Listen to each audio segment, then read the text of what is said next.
नक्सलियों का 22 दिसंबर को पूरे भारत में एक दिवसीय बंद का आह्वान किया गया है और इसको लेकर माओवादी लगातार विरोध कर रहे हैं और अपनी उपस्थिति जगह जगह अलग अलग इलाकों में दर्ज करने की कोशिश कर रहे हैं।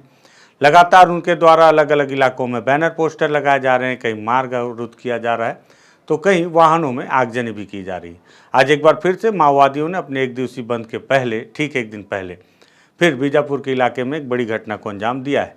क्या है घटना और कैसे उसे अंजाम दिया, पूरी जानकारी बताता हूं। नमस्कार, मैं विकास तिवारी हूं और आप बस्तर टॉकीज देख रहे हैं। दरअसल कल जिस तरह से हमने आपको बताया था कि कल भी देर रात जो है माओवादियों ने कोंटा के इलाके में 3 गाड़ियों को आग के हवाले किया, दंतेवाड़ा और जगरगुंडा के इलाके में एक पिकअप वाहन को आग के हवाले किया। बीजापुर के रास्ते में उन्होंने सड़क मार्ग को अवरुद्ध करने की कोशिश की। उसी तारतम्य में आज माओवादियों ने एक बार फिर से बीजापुर के ही इलाके में बीजापुर से बासागुड़ा के मार्ग पर 2 बसों को आग के हवाले कर दिया है।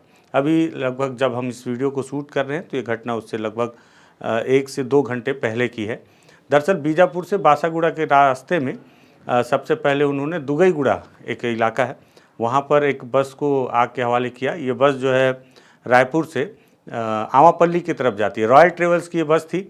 इसमें से यात्रियों को उतारा, डीजल टैंक फोड़ा गया माओवादियों के द्वारा और उसी डीजल से बस को आग के हवाले कर दिया गया।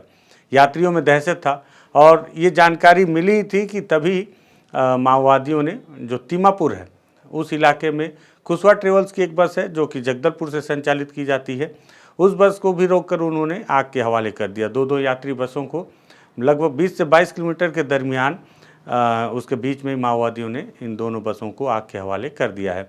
बीजापुर के कुछ स्थानीय पत्रकार भी जब वहां कवर करने के लिए जा रहे थे इस घटना को, तब उन्होंने देखा कि रास्ते में भी माओवादियों ने इस मार्ग को पूरी तरह से अवरुद्ध करने के लिए रास्ते में लकड़ियां डालकर उसे आग के हवाले कर दिया ताकि लोग वहां तक पहुंच ना पाएँ। और पेड़ों को भी मार्ग अवरुद्ध करने के लिए माओवादियों ने काट के गिराया है। इस दौरान हमारे बीजापुर के साथी चेतन ने एक वीडियो भी तैयार किया। क्या है वीडियो में उन्होंने किस तरह से मार्ग अवरुद्ध होने की जानकारी दी, वो भी सुन लीजिए। 22 दिसंबर को नक्सलियों ने बंद का आह्वान किया है। जिस तरीके से नक्सली लगातार 2 से 3 दिनों से जिस तरीके बस्तर में लगातार माओवादी यहाँ पर तांडव मचा कर रखे, उसका एक सबूत आप देख सकते हैं। अभी हमें खबर मिली थी कि आवापल्ली बीजापुर मार्ग पर जो बस है उसे नक्सलियों ने आग के हवाले किया। उसी के कवरेज के लिए हम निकले ही थे आवापल्ली मार्ग पर। आप देख सकते हैं हम यहाँ पर रुके हुए हैं आवापल्ली मार्ग पर। ये धधकती हुई आग को आप देख के अंदाजा लगा सकते हैं कि इस नेशनल हाईवे में बीच सड़क में नक्सलियों ने देखिए किस तरीके से आग यहाँ पर लगाया है और साथ ही यहाँ पर बैनर पोस्टर और पर्चों के माध्यम से यहाँ पर बंद का आह्वान किया है। साथ ही मैं बता दूं कि नक्सलियों ने 22 दिसंबर को यहाँ पर बंद का आह्वान किया है कि देख सकते हैं कि किस तरीके से यहाँ पर नेशनल हाईवे के बीच में यहाँ पर स्टेट हाईवे के बीच में यहाँ पर आग धधक रही है। अभी की घटना है। नक्सलियों ने इस तरीके से यहाँ पर आग लगाया और रोड को जाम किया है। साथ ही यहाँ पर आप देख सकते हैं कि बैनर लगा रखा है। अभी तत्काल देखा जाए तो अभी कुछ देर पहले की ही ये घटना है। यहाँ पर नक्सलियों, मैं कैमरा पर्सन कहूँगा थोड़ा पास आकर बैनर दिखाएं यहाँ पर कि किस तरह से नक्सलियों ने यहाँ पर बैनर पोस्टर और पर्चे लगाए हैं। देख सकते हैं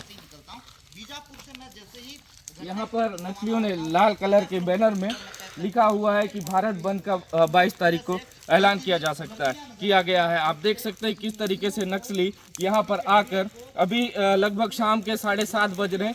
इतने 7:30 बजे नक्सली यहाँ पर आकर इस तरह की घटना को अंजाम देते हैं। ग्राउंड जीरो से चेतन का पेवार।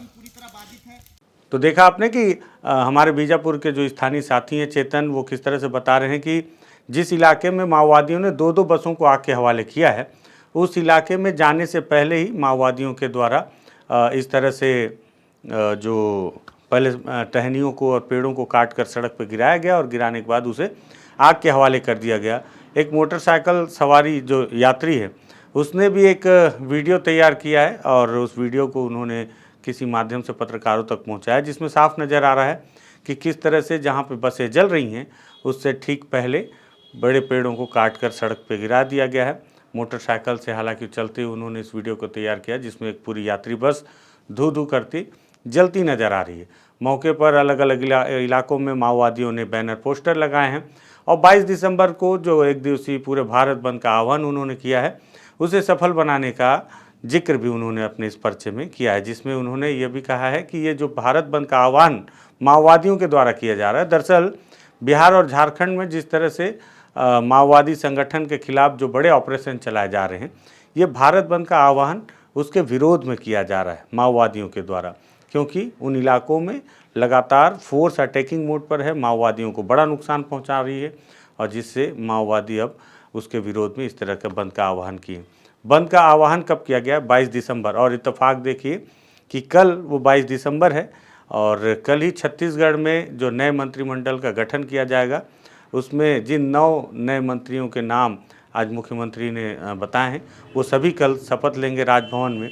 और कल ही अगर माओवादी अपने एक दिवसीय बंद से पहले इस तरह से अलग अलग इलाकों में बड़ी बड़ी घटनाओं को अंजाम देने की कोशिश कर रहे हैं, तो ऐसे में अब बस्तर में पुलिस अधिकारियों के सामने एक चुनौती और भी बढ़ जाएगी कि कल किसी भी तरह से माओवादियों को बस्तर में बड़ी छोटी कोई भी घटना को अंजाम देने से रोका जाए।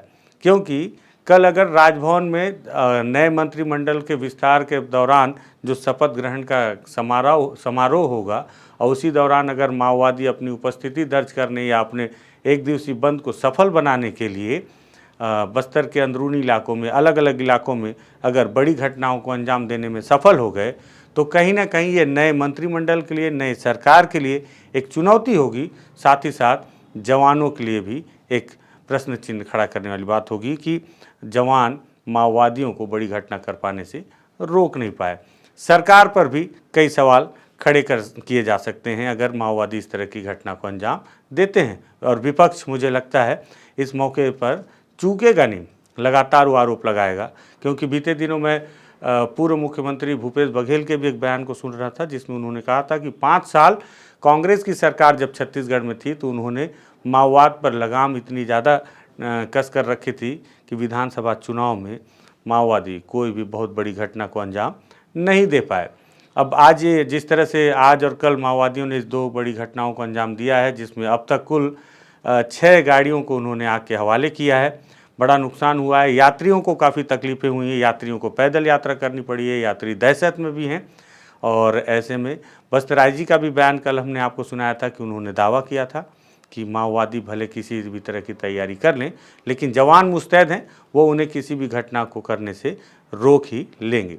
अब कल ये चुनौती और भी ज़्यादा बढ़ जाएगी। मुझे लगा इन चुनौतियों पर आपसे बातचीत करना या आपके विचार लेना काफ़ी ज़रूरी है, आप तक ये जानकारी पहुंचाना ज़रूरी है कि बीजापुर में ये 2 बड़ी घटनाएं आज माओवादियों ने की है, इसलिए इस वीडियो को तैयार किया गया है। आप अपने कमेंट्स में विचार रखें, अपनी बातें रखें और आप बताएं कि ये बातचीत कितनी महत्वपूर्ण है। इस वीडियो को शेयर कर सकते हैं, बस्तर टॉकीज़ को आप सब्सक्राइब कर सकते हैं। धन्यवाद।